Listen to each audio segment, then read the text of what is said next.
बिस्मिल्लाहिर्रहमानिर्रहीम, अस्सलाम वालेकुम नाज़रीन, आप देख रहे हैं 92@8 विद सादिया अफसाल।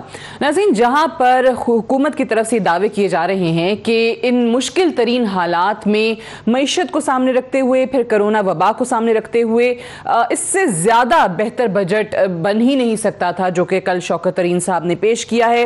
लेकिन दूसरी तरफ कुछ ऐसे मामलात भी हैं जो कंसर्न का बायस बने हुए हैं इस वक्त आवाम के लिए। जैसे हमने आपको कल बताया था कि हुकूमत ने जब सरकारी मुलाजमीन की तनख्वाहों में और पेंशन्स में 10% इजाफे का ऐलान किया तो उस पर इस्लामाबाद में सरकारी मुलाजमीन की तरफ से एहतजाज होता रहा। अभी भी मुलाजमीन जो हैं वो एहतजाज करते हैं और ये जानना चाहते हैं हुकूमत से कि किस बुनियाद पर हुकूमत ये कहती है कि लोगों की कुव्वत फ़रोख्त जो है वो बेहतर हुई है या वो बढ़ी है, हालांकि ऐसा नहीं हुआ।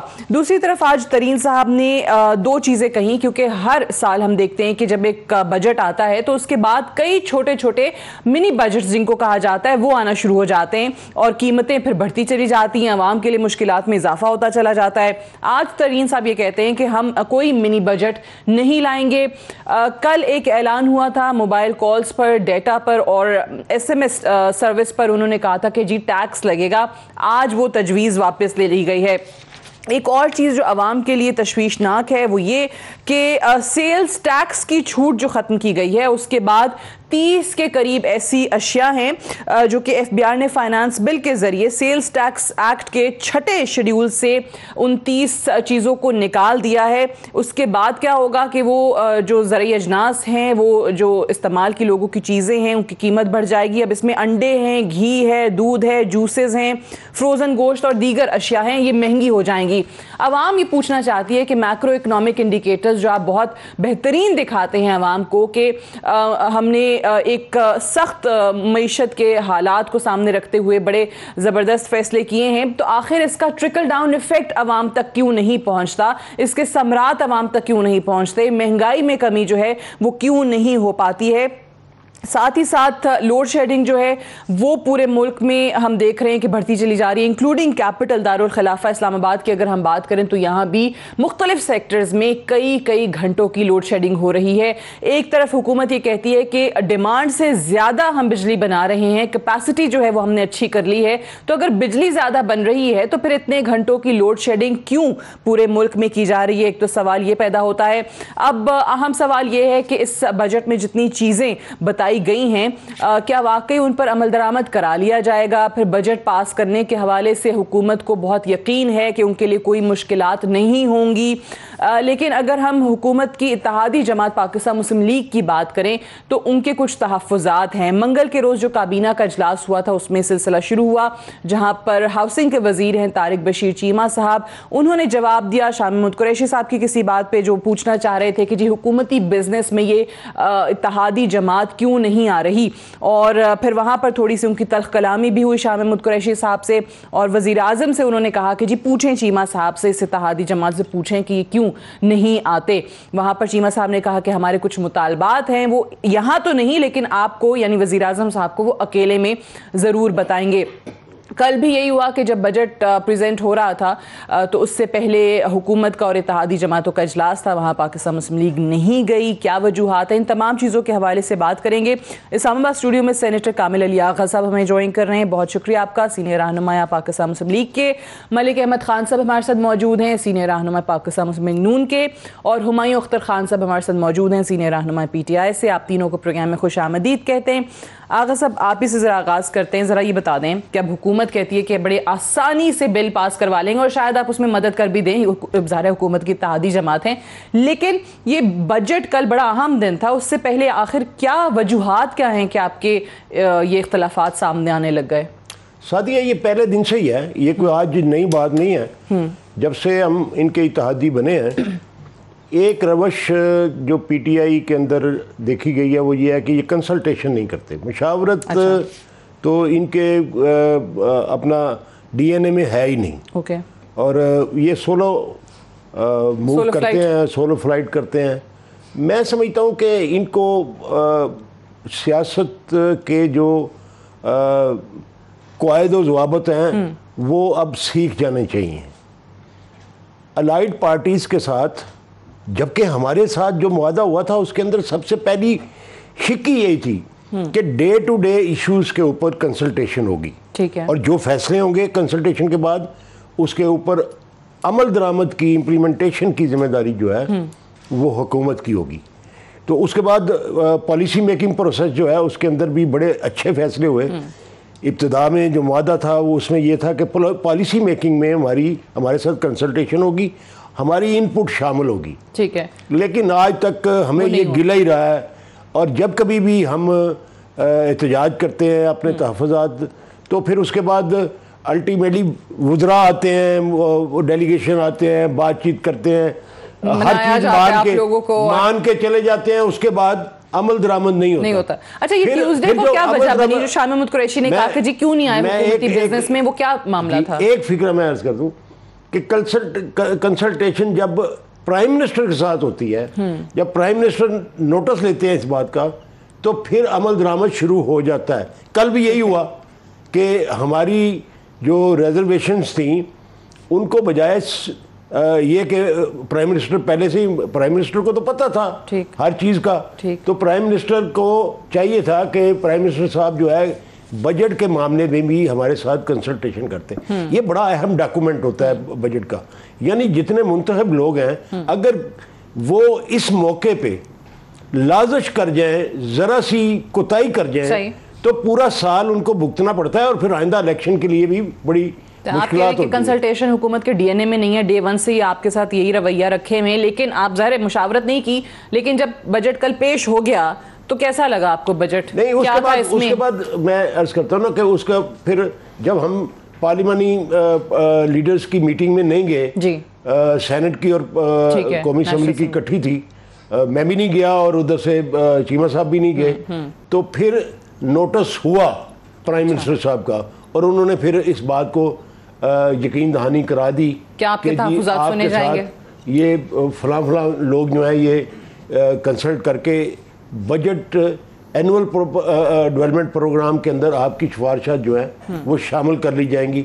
तो ये ज़ाहिर है बजट का जो इशू था वो ये था, तो अल्हम्दुलिल्लाह ये, और हम इंशाल्लाह कभी भी बजट के मामले में तो लेकिन वो क्या सिफारिशात क्या थी कि इस बजट में किन चीज़ों पर आपको एतराज़ था? देखें, ये इस बजट में जो बुनियादी तौर पे सबसे बड़ी बात तो ये है कि अगर कंसल्टेशन होती तो बहुत सारी चीज़ें मजीद बेहतर हो जाती। अच्छा बजट है, अच्छा बजट। ये मैं बुरा नहीं कह रहा, इसमें सबसे बड़ी बात यह है कि टैक्सेस जो है वो नए टैक्सेस नहीं लगाए गए, कम से कम जो है वो ये मामला सामने आया कि भाई बल्कि टैक्सेस कम किए गए हैं, एक्साइज, सेंट्रल एक्साइज ड्यूटीज़ कम की गई हैं, और मटेरियल के ऊपर, रॉ मटेरियल के ऊपर टैक्सेस जो है वो कम किए हैं, इंपोर्ट के ऊपर कम किए हैं। हालांकि बड़े मुश्किल हालात हैं इसके अंदर, इंपोर्ट के अंदर नरमी करना बड़ा मुश्किल था, लेकिन प्रोडक्शन बेहतर करने के लिए, इंडस्ट्रीज को बूस्ट करने के लिए इन्होंने अच्छे फैसले किए हैं। सही, आप कह रहे हैं टैक्सेस का इजाफी बोझ जो है वो नहीं है, ट्रिकल डाउन इफेक्ट आपको, ठीक है। मैं इस पे आती हूँ, पहले जरा हुमायूं अख्तर खान साहब भी क्योंकि ज्वाइन कर चुके हैं, तो उनसे पहले जान लें कि आप कहते हैं कि जी बजट तो अच्छा है, आगा साहब जो फरमा रहे हैं यहाँ पर,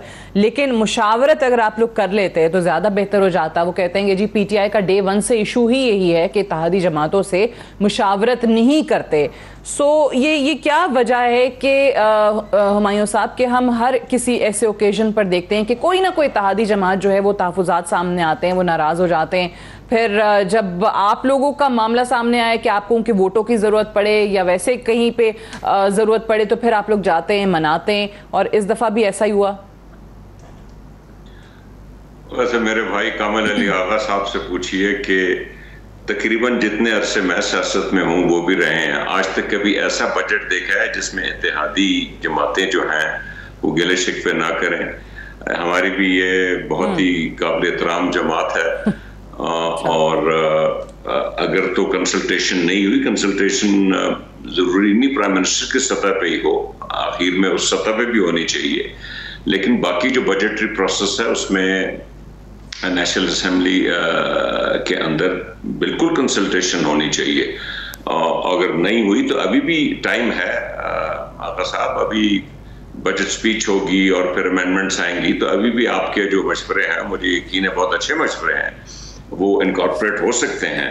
तो देर आए दुरुस्त आए, कंसल्टेशन अगर शुरू हो चुकी है तो अब आप अपने मशवरे दीजिए। सही है। अच्छा, सबसे बुनियादी सवाल हुमायूं साहब, इसमें जो आज परसों इक्तिसादी सर्वे में भी तरीन साहब ने बात की, वजीर ख़जाना ने कल भी बात की और आज दोबारा से ये बात की, वो मामला है कि जी पाकिस्तान एक ज़रई मुल्क है, लेकिन जो हमारी ज़राअत की सिचुएशन है वो आपके सामने, गो के ज़रई सेक्टर में थोड़ी ग्रोथ हुई है, थोड़ी तरक्की हुई है, बट साथ ही साथ वो कहते हैं कि जी कॉटन हो गई, वीट हो गई, शुगर हो गई, ये आप इम्पोर्ट कर रहे हैं। नेट इंपोर्टर ऑफ फूड बन चुका है पाकिस्तान जैसा ज़रई मुल्क, हालांकि एक्सपोर्टर होना चाहिए। आज दोबारा से उन्होंने कहा कि जी बड़ी बदकिस्मती है कि हम खुराक में खुद कफील नहीं रहे। तो ये यहाँ तक पाकिस्तान के ज़राअत के हालात आने का जिम्मेदार आप किसको समझते हैं? क्यों इस सेक्टर में इतनी नाकामी रही? मैं आपको पिछले 30 साल का हिस्ट्री तो बता सकता हूँ, उससे पहले की मैंने अभी तक देखी नहीं है। पिछले 30 साल में ज़रई शोबा नीचे की तरफ ग्राफ है उसका। अनफॉर्चुनेटली पिछले 30 साल में आमतौर पर ज़रई शोबा जब as a percentage of GDP shrink करता है तो इंडस्ट्रीज बढ़ती हैं। अनफॉर्चुनेटली हमारे मुल्क में इंडस्ट्रीज का शोबा भी श्रिंक कर रहा है और ये बहुत ही सीरियस एक इशू है। और ये मैंने एक वेबिनार किया था शौकत तरीन साहब के साथ, जिसमें बहुत से लोगों ने शिरकत की थी और ये चीज आइडेंटिफाई की गई है। ये चाहे ये इशू हो जाए या ये हो जाए कि इस मुल्क के कर्जे पिछले 30 साल में $15 बिलियन से बैरूनी कर्जे 95 बिलियन और आप उससे भी ऊपर हमारे दौर में 2018 के बाद चले गए हैं। और इसकी जो साथ साथ डेट सर्विसिंग कॉस्ट है वो अब आपके एक्सपेंडिचर का सबसे बड़ा आइटम है। आपके डिफेंस एक्सपेंडिचर का गालिबन दुगने से ज्यादा है, आपके PSDP से पता नहीं 3 गुना ज्यादा है। ये क्या वजह है? ये सीरियस इश्यूज हैं। इसमें आप ये नहीं कह सकते कि फलां दौर अच्छा था और उसके बाद अगला दौर। हमारे दौर में अगर 2018 में $95 बिलियन पिछले 30 साल का जमा हुआ कर्जा हमारे सर पड़ गया है और 20 बिलियन डॉलर का करंट अकाउंट डेफिसिट, डॉलर्स की शॉर्टेज है। और होता क्या है सादिया, इस मुल्क में होता क्या अनफॉर्चुनेटली, चाहे ज़रई शोबा हो, आपने ज़रई आइडेंटिफाई किया, चाहे इंडस्ट्री शोबा हो, चाहे कोई भी शोबा हो, चाहे हमने अपने खर्चे कैसे चलाने हैं। पिछले मैं आपको मिसाल देता हूं, नवाज शरीफ साहब का दौर था, वो खत्म हुआ, मुशर्रफ का दौर आया तो दौड़े दौड़े IMF के पास। मुशर्रफ का दौर खत्म हुआ, पीपल पार्टी का दौर आया, दौड़े दौड़े IMF के पास। पीपल पार्टी का दौर खत्म हुआ, नून आई, दौड़े दौड़े IMF के पास। नून का खत्म हुआ, हमारे दौर आया, हमें IMF के पास जाना पड़ा। हमारा तो ये तरीकाकार बन गया है, पहले 3 साल हर हुकूमत के IMF के पास होते हैं, अगले 2 साल। अच्छा, क्योंकि अब वज़ीर आज़म साहब ने IMF के चुंगल से निकलने का भी इशारा दिया है कुछ सालों में। मैं जरा वापस आती हूँ आपकी तरफ हुमायूं साहब की, इस पे भी बात करेंगे कि वाकई ये इस वक्त एक रियलिस्टिक। अर्ज करना चाहूँगा। जी फरमाइए। मैं मलिक अहमद खान साहब की जानिब आना चाह रही हूं। मेरे भाई हैं जी, हमने इकट्ठे भी सियासत की है, बड़ा सफ़र किया है। लेकिन एक बात जो मैं थोड़ी दुरुस्त करना चाहता हूँ इनके नॉलेज के लिए, और ये इस बात को मानेंगे कि ये जो हम एक्सपोर्टिंग कंट्री थे एडिबल्स के, यानी चीनी तो हम एक्सपोर्ट करते थे, इतनी वाफर थी। उसके बाद फिर हम चावल करते हैं, अब भी करते हैं, पहले भी करते थे, लेकिन पहले जितना नहीं कर रहे, पहले बहुत ज़्यादा करते थे। उसके बाद फिर हम वीट भी एक्सपोर्ट करते थे, बिल्कुल, और कपास भी एक्सपोर्ट करते थे। और अभी इस दफा तो दालें भी 15-16 साल से ये मामला, ये 30 साल की स्टोरी नहीं है जी। ये 15-16 बहुत सारी हकायक है। अच्छा। यानी कि कपास वाली जगह पे गन्ना बीजना शुरू कर दिया। ठीक है, ये देखना, ये सेल्फ इंटरेस्ट है, ये नेशनल इंटरेस्ट नहीं है। ये सारी पॉलिसी जो है, जो हुक्मरान थे उन्होंने अपने मुफाद के लिए ये सारे फैसले करवाए और उन जगहों पे वो मिलें लगा दी शुगर की, जहाँ पे कपास और वो सोना उगलने वाली कपास थी। यानी हमें डॉलर मिलते थे, आज जो असल इफेक्ट है इकोनॉमी के ऊपर कि हमारे पास डॉलर्स नहीं है, और ये जो बात करते हैं कि डेफिसिट कम हुआ है, वो ठीक है, इसमें कोई शक नहीं कि ये बड़ी कावश हुई है, इंडस्ट्री को बहुत हौसला दिया है, टैक्सेस कम किया है, बिजली सस्ती की है उनको, और उसके बाद दीगर इंटरेस्ट है प्राइम मिनिस्टर ऑफ पाकिस्तान का कि उसकी वजह से काफ़ी हद तक बेहतरी आई है। लेकिन अगर वो डॉलर भी शामिल होते जो कपास से आते थे, जो आज नहीं आ रहे, जो चीनी से आ रहे थे वो नहीं आ रहे, ठीक है, निगलेक्ट किया से आ रहे थे नहीं आ रहे, तो हम कहाँ खड़े होते? इस वक्त अल्हम्दुलिल्लाह हम डेवलपिंग कंट्रीज की तरफ जा रहे होते। एब्सोल्युटली। मलिक अहमद खान साहब, वैसे तो ऑपोजिशन की ज़ाहिर रिवायती तरीका है, सारी ऑपोजिशन ही हुकूमती बजट मुस्तरद करती हैं, इंक्लूडिंग योर पार्टी। इस दफ़ा भी ऑपोजिशन ने ये बजट मुस्तरद कर दिया है, लेकिन आपके अपने मिफ्ता इस्माइल साहब जो कि साबिक वज़ीर ख़जाना भी हैं, वो ये कहते हैं कि जी बड़ा ज़बरदस्त बजट है और इसमें कोई नए टैक्सेस नहीं लगाए गए, कोई इजाफी बोझ जो है वो आवाम पर नहीं आया। तो ये तो आपके अपने फॉर्मर फाइनेंस मिनिस्टर की तरफ से हम सुन रहे हैं। जितनी भी उनकी पूरी मंत्रा थी या जो भी उनकी पोजीशन थी जो उन्होंने ली हुई थी और जो पब्लिकली वो क्लेम करते थे, तो उनसे उनका ये 90 की डिग्री पे जो उनकी रिटर्न है, वो कैसे, मैं किस लिए कह रहा हूँ कि वो क्यों है। अच्छा, स्टेबिलिटी का जो पहले इकोनॉमीज तो दो ही हैं, ग्रोथ की है और या फिर स्टेबिलिटी की है। अब किसकी परसूट में निकलते हैं? हमारी गवर्नमेंट का ख्याल ये था, और लार्जली बड़े इकोनॉमिस्ट भी इस पर आपके सामने बात कर चुके हैं, पिछले कुछ दिनों से बड़ी क्लियरली इस पर बात हो रही है कि एक ग्रोथ मेंटेन होनी चाहिए थी जो बाकी मामलात को साथ डील करती रहती। तो फाइनली आफ्टर 3 इयर्स अभी IMF ने वो स्टेबिलिटी का सर्टिफिकेट भी जारी नहीं किया। शौकत तरीन साहब ने अपनी इकनॉमिक सर्वे की जो उनकी इंटरेक्शन थी मीडिया के साथ, उसमें उन्होंने क्लियरली एडमिट किया कि भी they are asking for more. तो अगर आपको जो आपका लेंडर है इज़ आस्किंग फॉर मोर और वो ये कह रहे हैं, तो आप उसमें यानी आप you have not been certified कि आपकी स्टेबिलिटी जिसके लिए आप रिफॉर्म्स की बात कर रहे थे, आप कह रहे थे कि हमें एक फाइनेंशियल डिसिप्लिन इम्पोज करना है और वो मज़ीद तकाजा कर भी रहे हैं, तो आपने एकदम एक ग्रोथ के बजट के लिए उसी पोजीशन पर आप आए जहाँ पर आपको एक्चुअली होना चाहिए था। अच्छा चलिए अब आ गए हैं, लेकिन आपने आने के लिए जो तरीका इख्तियार किया है, I have to admit here, publicly have to admit here कि अब जो डिफरेंस है वो गवर्नमेंट के अंदर एक फ़र्द का डिफरेंस है, वो शौकत तरीन साहब का है। अब मेरी जितनी भी इनसे मुखालिफत हो, आई हैव टू एडमिट कि इज़ एन एबल मैन। ठीक है, लेकिन हुआ क्या कि क्योंकि इन्होंने पिछले 3 साल में इस हद तक बुरा किया था कि अब अगर उनको कोई रियलिस्टिक बात कहनी पड़ती तो उनके लिए मुश्किल हो रही थी। उन्होंने ख़ुद एडमिट किया कि इन्फ्लेशन वो बिल्कुल ना उसको काबू पाने की कोई बात कर पा रहे हैं, ना उनसे हो रही है, और वो उसको एक इंटरनेशनल मार्केट के साथ जोड़ रहे हैं कि इन्फ्लेशन इस बुनियाद पे है। अभी आपके सामने कामिल अली आगा साहब ने बात की कि हम एक्सपोर्टर थे, तो आज हम इम्पोर्टर कैसे बने, और वो भी एक इन्फ्लेटेड उस पर जिस पे एक बड़ी फिगर आ रही है। सेकेंडली जो 5829 के जो रेवेन्यूज़ की कलेक्शन की बात की जा रही है वो बड़ा अनरियलिस्टिक है। उसमें मैं किसी सूरत में नहीं समझता कि 24% इंक्रीज़ की ये बात कर रहे हैं, तो इतनी रेवेन्यू कलेक्शन होगी कि नहीं होगी। अच्छा, अब ये जो बजट है ये बेसिकली वोटर को ल्योर करने का बजट है, और ये बड़ा अनरियलिस्टिक है टू दिस एक्सटेंट कि एक तो जो अपने लिए ये महासिल का हदफ फिक्स कर रहे हैं वो कैसे अचीव करेंगे। अच्छा, अब इसमें इनकी जो एक नेचुरल अनरियलिस्टिक आपको लगता है कि आपको लगता है कि हर साल की तरह मिनी बजट्स यहाँ पे भी आप देखेंगे, क्योंकि आज शौकत तरीन साहब ने तो बड़े कैटेगोरिकली इस चीज को डिनाई किया कि कोई मिनी बजट नहीं आएगा। मैं जब मिनी बजट से मेरा कंसर्न नहीं है, मेरा कंसर्न ये है कि अगर आप पिछली हुकूमतों को आपने एक इकोनॉमिक्स पॉलिटिक्स की ना, आपने इकोनॉमी की बुनियाद पे डेट पे आपने बात की, एक ख़ास पोजीशन ली, ग्रोथ पे आपने बात की, एक ख़ास पोजीशन ली, इंपोर्ट एक्सपोर्ट के बिल्स पे आपने बात की और एक ख़ास पोजीशन ली।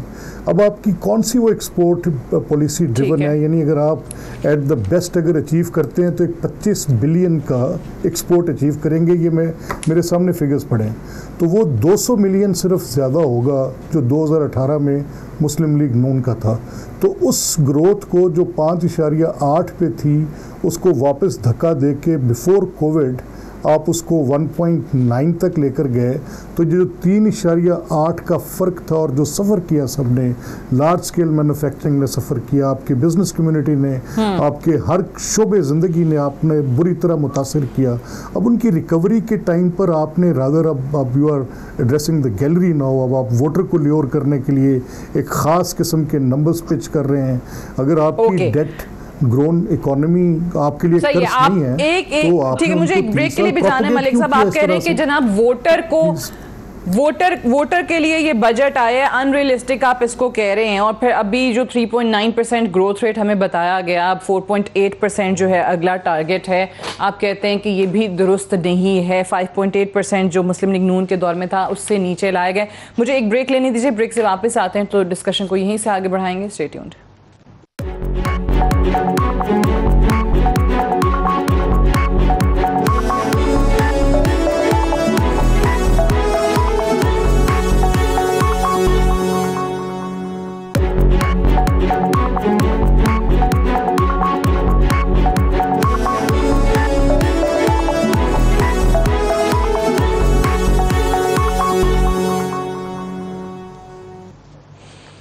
वेलकम बैक प्रोग्राम में एक बार फिर से खुशामदीद। हुमायूं साहब, मलिक साहब ने जो बातें की ज़रा उसका पहले जवाब दे दीजिए। वो कहते हैं कि बहुत अनरियलिस्टिक बजट है।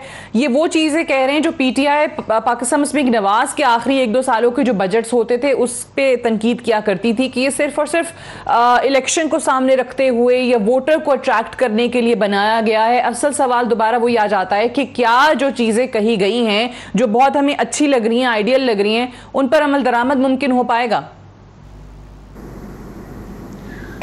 अब तो मैं ये बताऊं कि पीएमएलएन के जो आखिरी 2 साल थे वो आईएमएफ के प्रोग्राम के बगैर थे। आईएमएफ का प्रोग्राम उनका खत्म हो चुका था।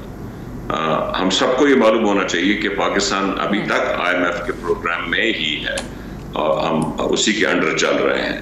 सो जो कुछ भी हमने पेश किया है, ये जो हमारे लेंडर्स हैं, वर्ल्ड बैंक, एशियन बैंक के बाकी जो लेंडर्स हैं या आईएमएफ है, इससे मशवरे के बाद किया गया है। सो आई डोंट थिंक कि ये जो टारगेट्स हैं ये अनरियलिस्टिक हैं। देखिए, हम 3.96% ग्रोथ एक्सपेक्टेड इस साल है, हमने अगले साल 4.8% रखी है। रेवेन्यू टारगेट्स अब क्योंकि इकोनॉमी का पहिया कुछ चल निकला है, चल पड़ा है, और कुछ लार्ज स्केल मैन्युफैक्चरिंग सेक्टर जो है इस वक्त उस लेवल पे है जो कि पीएमएलएन के पूरे 5 साल इस लेवल पे नहीं पहुंचा। सो जब पहिया चल ही निकला है तो हम एक्सपेक्ट कर रहे हैं कि अब हमारे रेवेन्यूज में बहुत बेहतरी आएगी। मैं ज़राई शोबे की बात आपके पिछले सेगमेंट में हो रही थी सादिया। सच्ची बात यह है जी कि हमें तो आए हुए 2.5 साल हुए हैं, लेकिन पाकिस्तान में अयूब खान के दौर के बाद किसी भी हुकूमत ने सिग्निफिकेंट एडवांसेस नहीं किए एग्रीकल्चर में। आप तो शायद नहीं थी तब, मैक्सी पाक वीट आया था पाकिस्तान में, हमारी यील्ड्स बढ़ गई थी। उसके बाद मुझे आप बताइए, आप पूरा ट्रैक रिकॉर्ड देख लिए पीछे, चाहे वो यील्ड्स पर एकड़ हो, चाहे वो रिकवरीज हो, उसमें कोई खातिर ख्वाह हमें बेहतरी नजर नहीं आई। अब कॉटन की मिसाल ले लें। कॉटन की मेरी नजर में हम पिछले 30 साल से बीटी कॉटन का एक इशू नहीं रिजॉल्व कर सके। इंडिया हमसे कॉटन में पीछे होता था, उसने बीटी कॉटन की अपनी डील की, इशू रिजॉल्व किया, पूरे मुल्क में फैला दी। अब वो 40 मिलियन बेल से आगे हैं, हम 15 मिलियन बेल उनसे आगे हुआ करते थे, अब मुश्किल से 7 पे आ रहे हैं। और एक्चुअली अफसोस का मकाम है कि एक वो मुल्क जिसका कॉटन एक मेजर क्रॉप था और जिसका सबसे बड़ा इंडस्ट्रियल सेक्टर कॉटन बेस्ड है, टेक्सटाइल का सेक्टर, वो अब बांग्लादेश की तरह कॉटन जो है बाहर से इंपोर्ट कर रहा है। ये तो अफसोस का मकाम है, और इसकी एक वजह सिर्फ वजह वो नहीं है, बाकी इश्यूज बहुत हैं। वायरस के बारे में पानी कम है, पानी का इस्तेमाल इनएफिशिएंट है, सीड्स में हमारी किसी किस्म की तरक्की नहीं है। ये ना सिर्फ कॉटन, ये हर सेक्टर में है, ये शुगर केन में भी है। आप बॉर्डर पार करें तो आपकी शुगर केन की यील्ड्स दुगनी है और रिकवरी जो है वो 14। लेकिन आगा सब कहते हैं ना कि जहां कॉटन थी वहां पे गन्ना लगा दिया गया। नहीं, that सही is है। not true. That is not अच्छा, true. लेकिन अगर वैसे गन्ना लगा भी दिया गया उसके बावजूद भी हमने देखा कि चीनी बहरान जो मुल्क में आया, कम हुई है, कॉटन की पैदावार कम हुई है, ये जो हमारी सीड इशू है मेनली। बिल्कुल सही है, गॉट योर पॉइंट। अच्छा, ये ज़रा चीनी बहरान पे भी बात करनी है, क्योंकि जब हम बजट की बात कर रहे हैं तो लगता है ऐसे है कि दूसरी तरफ जहांगीर तरीन साहब, उनका जो पूरा ग्रुप बना और हुकूमत के खुद लोगों ने कहा कि जी हमें ब्लैकमेल कर रहे हैं, तो कहीं ना कहीं उनको, आगा साहब आपको वैसे लगता है कि NRO तो नहीं दे दिया गया, ज़मानतें, उनकी दरखास्तें उन्होंने वापस ले ली हैं? देखें, उन्होंने भी, बेटे ने भी, उनके जो पाकिस्तानी सियासत उसमें से ही होता है, वो उसमें तो ऐसे लग रहा है कि कुछ ना कुछ हुआ है, कुछ ना कुछ। लेकिन बहरहाल वो जहांगीर तरीन वाज वेरी कॉन्फिडेंट शुरू से, इब्तिदा से कि वो नहीं, बजट पास कराने के मसाइल आड़े आ गए थे क्या? वो जो उनका ग्रुप कह रहा था कि शायद वोट ही नहीं करेंगे, ये वजह थी पंजाब में और इधर बहुत बड़ी स्लॉट थी जी। ज़ाहिर है हुकूमत को इस वजह से फिर फिक्र तो करनी चाहिए थी, फिक्र तो करनी चाहिए थी, लेकिन ज़ाहिर है नेशनल इंटरेस्ट में जो फैसले होते हैं उसके अंदर सेक्रीफाइस भी करना पड़ता है। अगर साहब ऐसे ये मुशर्रफ दौर से सुनती हुई आ रही हूँ मीडिया में, आप भी उस टाइम में मौजूद थे, हुमायूं साहब को भी याद होगा कि वो जो कहते हैं ना, जो आपने का नेशनल इंटरेस्ट में, कौम के वसी तर मुफाद में, कौम का कौन सा वसी तर मुफाद होता है कि भाई NROs दे देते हैं, नहीं, मैं NRO की बात नहीं कर रहा, मैं अदरवाइज बात कर रहा हूँ कि पाकिस्तान के अंदर सियासी माहौल को दुरुस्त रखना और हर वक्त ऐसा माहौल हो कि हुकूमत लगे कि अभी गई, ये कौम के मुफाद में नहीं होता। अगर किसी ने इस बात को स्पेसिफाई किया है और जानते हुए ये सारा कुछ हुआ है तो कोई बुरी बात नहीं है। अच्छा। और उनके केसेस जो हैं उनके मेरिट के ऊपर चलने चाहिए, गिरफ्तारियां और ये कोई मेरिट नहीं होता। बहरहाल वो केसेस तो चल रहे हैं, ठीक है, उनकी अगर जमानत अपना हो गई है या यकीन दहानी हो गई है कि भी फिलहाल इनको गिरफ्तार नहीं किया जाएगा, तो केसेस जो है वो मेरिट पे चलने चाहिए। सही है। अच्छा मलिक साहब, जरा इस पे आपकी राय लाजमी चाहूंगी, क्योंकि आपकी जमात पीपल्स पार्टी भी ऑपोजिशन को, जब तरीन साहब के हवाले से केसेस आए तो आप लोगों को भी बड़ी हमदर्दी हो गई थी उनसे। तो अगर वाकई अब किसी ने स्पेसिफाई कर लिया है मुल्क के, वो क्या कहते हैं, वसी तर मुफाद को सामने रखते हुए और अवाम के लिए कोई मसाइल ना हो, तो फिर इसमें मसला तो कोई नहीं है, फिर तो अच्छी बात हो गई। अच्छा देखिए सादिया, मुझे बिल्कुल इस बात का तो पहले से मेरे ज़ाती इल्म में है कि कामिल अली आगा साहब एक बड़े जहांदीदा इंसान हैं, लेकिन जो उनको अपनी बात ना कहने की भी और कुछ कह के भी ना कहने का मलका हासिल है, वो शायद कम लोगों को होगा। अगर जहांगीर खान तरीन की पूरी इस एपिसोड में मैंने सबसे कोई बेहतर कमेंट सुना है तो वो आज सुने कि अगर वसीतर कौमी मुफाद में कुछ हो गया तो दैट्स चले ठीक है, फिर मैं कुछ नहीं कह सकता। अवाम के लिए भी उन्होंने कहा अच्छा नहीं होता अगर ये अवाम को भी रूमर्स जाए कि हुकूमत आज गई या कल गई। नहीं कह सकता कि ये जुमला कहने की सलाहियत जो है वो आगा साहब के पास है और बड़े खूबसूरत अंदाज में उन्होंने ये बात कह दी जिसमें मजीद कुछ कहने की जरूरत नहीं रहेगी। देखिए ये जो मामला है, दो चीज़ें मैं सिर्फ for the correctness of record कह दूँ। FIA ने इससे पहले जो पोजीशन गवर्नमेंट की थी वो 3 स्टेटमेंट्स थी। एक वो मलिक साहब शरारती तो आप शुरू से हैं लेकिन अब ज़्यादा हो गई। सर एक स्टेटमेंट थी जो शहजाद अकबर साहब की थी जी, जिसमें उन्होंने कहा कि ये इंक्वायरीज कमीशन की रिपोर्ट के बाद इनिशिएट की गई है और जो शुगर कमीशन ने अपनी सिफारिशात मुरतब की थी हमने उसके तहत इस इंक्वायरी को इनिशिएट किया है और जिसमें ये सारी केसेस जहांगीर तरीन साहब के खिलाफ आई थी जी। उसके बाद जो राजा रियाज साहब एक बात लेकर आए, उन्होंने कहा जी कि इसमें तो कहीं शुगर का जिक्र ही नहीं है और ये इंक्वायरी जो है ये बिल्कुल ही गलत हो रही है। तो हमने इब्तिदा से ही ये सूरत देखनी शुरू की कि वो जो उनके खिलाफ तहकीकात। तो आप भी फिर खुश होंगे ना अगर तरीन साहब को वाकई NRO मिल गया है, क्योंकि आप लोगों का मौकफ भी यही था कि जी शहजाद अकबर जो है वो साजिश कर रहे हैं, वो वजीर आजम को तरीन साहब के खिलाफ करते हैं। अच्छा नहीं, मैं गालिबन इसको NRO से नेशनल इंटरेस्ट वाली इस्तिलाह को ज़्यादा बेहतर समझता हूँ जी। नेशनल इंटरेस्ट ठीक है, right, point well taken. I have to go for a break. Break से वापस आएंगे तो जरा हुमायूं साहब से भी पूछेंगे तरीन साहब के हवाले से जो खबरें उस पर, और IMF का उन्होंने जिक्र किया उस पर भी बात करनी है। Right after this short break, stay tuned.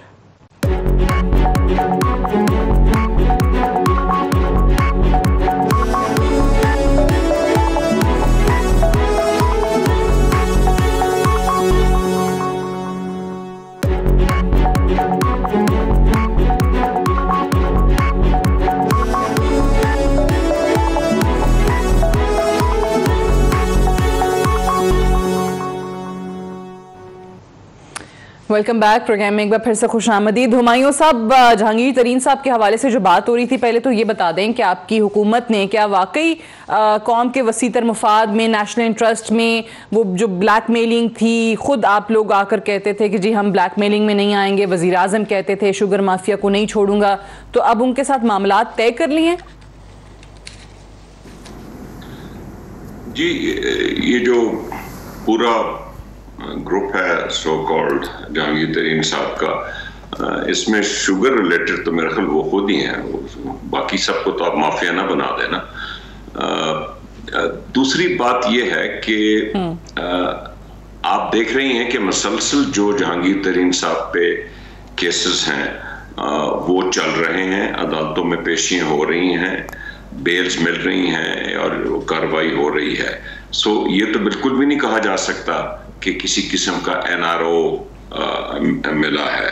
हर चीज अदालत के जरिए की जा रही है। हमारी पोजीशन बिल्कुल वही है कि ये हुकूमत जो इस मुल्क के कवानीन के मुताबिक जो मुकदमात बनते हैं उनका फैसला अदालतें करती हैं, उनका फैसला हुकूमतें NROs के जरिए नहीं करेंगी, ये हुकूमत तो नहीं करेगी।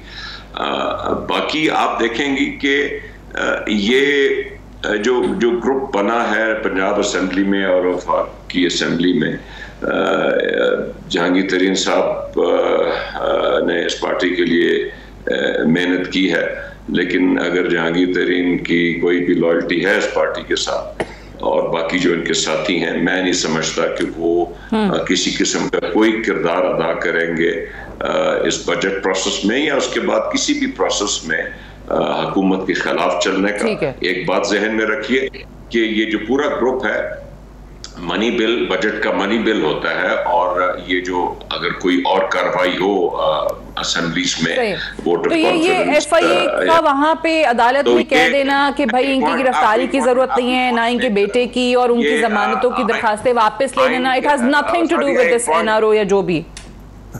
एक पॉइंट मैं आखिरी बता दूं, आइन के तहत पार्टी लीडर की ये पावर है बगैर किसी इलेक्शन कमीशन या कोर्ट में गए जाए बगैर कि वो अगर वोट ऑफ कॉन्फिडेंस हो या मनी बिल हो और उसमें कोई फ्लोर क्रॉसिंग हो तो वो उसको अनसीट कर सकता है। सो मेरा नहीं ख्याल कि ये जो ग्रुप मेंबर्स हैं ये इस किस्म की कोई हरकत करने का इरादा रखते हैं।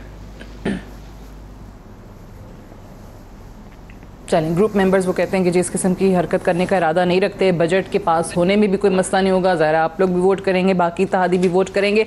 एक सवाल जो रह गया वो IMF के हवाले से कि पहले उन्होंने, हुमायूं साहब ने भी बात की थी कि जी हर हुकूमत में ही जब भी आते हैं तो IMF के पास भागे हुए जाते हैं, लेकिन इस बार वज़ीर आज़म इमरान खान 3 से 4 साल का एक सेरेमनी में तकरीर के दौरान उन्होंने बात की कि 3 से 4 साल में अब हमारा फोकस होना चाहिए कि हम IMF के प्रोग्राम से निकल आएँ। तो ये वाकई इतना जल्दी पॉसिबल होगा? ये रियलिस्टिक टारगेट सेट कर रहे हैं? उनकी हुकूमत तो 2 साल की रह गई है। सादिया, हर हुकूमत की ख्वाहिश होती है कि वो IMF के पास ना जाए। हमने मुशर्रफ दौर के अंदर हमने फारग कर दिया था और बड़ा अच्छे तरीके से फारग किया था, और आइंदा के लिए बड़ी उम्मीद की जा रही थी कि नहीं, लेकिन आइंदा हुकूमत आई, उसने सबसे पहले यही काम किया। तो ये ज़रूरत बन जाती है जब इकोनॉमी जो है वो किसी जगह पे एक जमूद का शिकार होती है और उसको ज़ाहिर है उसको पेट्रोल की ज़रूरत पड़ती है, तो फिर IMF ही मिलता है। IMF एक ऐसा अदारा है कि दुनिया में सबसे इजी जो वो कर्ज भी देता है और उसकी शराइत भी दूसरों से बेहतर होती हैं, वो आपकी इकोनॉमी को दुरुस्त करने के लिए होती हैं। स्पेशली बिजली के हवाले से खुद उनके सेक्रेटरी जो हैं वो ज़ाहिर है उन्होंने अपना खजाना के वो ये बात अपनी रकम तो महफूज करनी है, ये तो हमारा दुनिया का असूल है, तो उसके लिए वो ज़ाहिर है कहाँ से आएंगे पैसे। बिजली की कीमतें बढ़ाने की फिर से बात कर रहे हैं। जी बिल्कुल बढ़ जाएंगी, वो तो बिजली आ नहीं रही, कहते हैं कि जी पैदावार तो बहुत ज्यादा, डिमांड से ज्यादा बिजली है लेकिन हमें मिल नहीं रही, लोड शेडिंग जो है वो तो इतनी ज्यादा है इस्लामाबाद समेत। बिजली जो है सादिया वो तो एक जुल्म है, यानी हमारी बिजली जो है वो अजाब है। इस जिसने भी ये सारे IPPs लगाए हैं वो उसने जुल्म किया है, यानी वेस्टेड इंटरेस्ट में, इसमें कोई शुबा ही नहीं है। जिन्होंने भी लगाया उन्होंने वो आज तक भी कमीशन ले रहे हैं। मैं बाईमान होके कह सकता हूँ कि उनका अपना जाती इंटरेस्ट इतना ज्यादा था कि उन्होंने कौम के ऊपर जुल्म किया। तो IPPs का भी कोई फायदा नहीं हुआ, बस उनकी जेब में पैसा गया। इतनी महंगी बिजली, पूरी इंडस्ट्री बर्बाद हो गई, ठीक है, और वो चल ही नहीं सकती उस कीमत पे। हम दें तो इंडस्ट्री को ज़ाहिर है उन्होंने कंपटीशन करना है, पूरी दुनिया के साथ करना है। अब ग्लोबल विलेज बन गया पूरी दुनिया। अब तो एक मिनट की रिपोर्ट होती है, इतने में चीज़ प्रोड्यूस होगी, इतने की बनेगी, इतना ये होगा। वो जब आपके पास आपको फिक्स चार्जेस देने पड़ रहे हैं, जो बिजली पैदा हो या ना हो, सही, वो जितनी कैपेसिटी चार्जेस हैं उस प्रोजेक्ट के वो आपको अदा करने हैं। अच्छा, इससे बड़ा क्या जुल्म होगा। एक चीज मलिक साहब ये जरा जाते जाते बता दें, क्योंकि हुकूमती वुज़रा की प्रेस कॉन्फ्रेंस के अंदर ये बात की गई कि आप लोगों की तरफ से या आपसे पहले पीपल्स पार्टी की तरफ से ट्रांसमिशन लाइंस पे या डिस्ट्रीब्यूशन सिस्टम पे कोई काम ही नहीं किया गया, तो हम तो वो कहते हैं कि जी डिमांड से ज्यादा बिजली बना रहे हैं, बिजली की वो कहते हैं कोई कमी नहीं है, लेकिन मसाइल जो हैं वो आप लोगों की वजह से हैं कि सिस्टम अपग्रेड नहीं कर सके आप। नहीं, बिल्कुल गलत कहते हैं ये। इन्होंने टाइमली अरेंजमेंट्स नहीं किए, इन्होंने LNG प्रिक्योर नहीं की। ये तो it's all in the papers now, ये तो कोई ढकी छुपी बात नहीं है। और अब ये थर्मल पे चला रहे हैं, जिसका जिक्र भी आगा साहब कह रहे हैं कि जो ये कल 1500 मेगावाट इन्होंने नेशनल ग्रिड के अंदर फर्दर ऐड किया, लोड शेडिंग के स्पैन को कम किया, तो ये थर्मल पे ये उसको ये फ्यूल बेस्ड जो ये वो जिन IPPs के सब बात कर रहे हैं। अब मुझे एक पॉइंट सिर्फ आपके सामने कहना है कि जो नेशनल ग्रिड से आगे ट्रांसमिशंस हैं वो ग्रेजुअल हैं। कोई गवर्नमेंट जितनी मर्जी स्पेंडिंग कर ले, कैपेसिटी तो उसके मुताबिक ही होनी है ना, कि आपने कितनी उनकी अपग्रेडेशन करनी है और वो कैसे बेहतर कर सकते हैं जो आपके लाइन लॉसेज और शॉर्टेजेस वगैरह होंगे।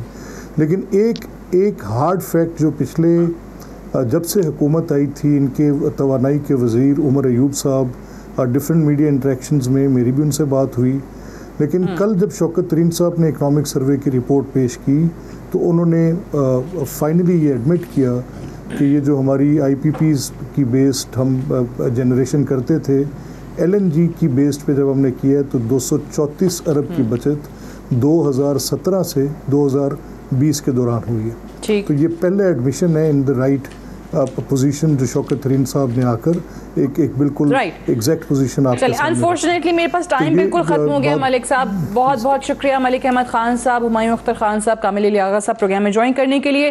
That's all for tonight, I will see you tomorrow इंशाल्लाह। इजाजत दीजिए, खुदा हाफिज़।